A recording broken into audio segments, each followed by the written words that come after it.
শনিবার সন্ধ্যা বিএনপি ও জামাতের সঙ্গে প্রধান উপদেষ্টা বৈঠকে বসবেন।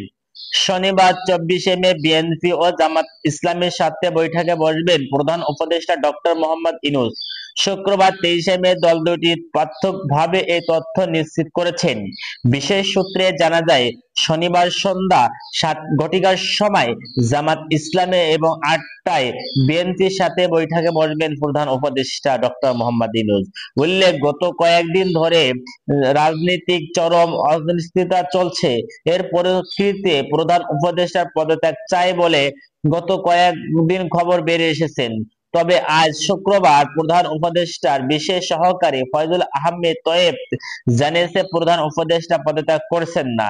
এদিকে বিএনপির স্থায়ী কমিটির সদস্য সালাউদ্দিন আহমেদ জানান, অন্তর্বর্তীকালীন সরকারের প্রধান উপদেষ্টা ডক্টর মোহাম্মদ ইউনূসের পদত্যাগ চাই না বিএনপি।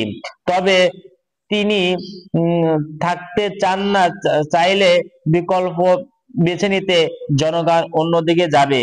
অন্যদিকে বৃহস্পতিবার 22শে মে দেশে বর্তমান উদ্বেগ্য পরিস্থিতি থেকে উত্তোলনা শব্দযুক্ত বৈঠকে ডাকতে প্রধান উপদেষ্টার ফয়সাল ডক্টর মোহাম্মদ ইউনূসের প্রতি আহ্বান জানিয়েছেন বাংলাদেশ জামাত ইসলামের আমির ডক্টর শফিকুর রহমান।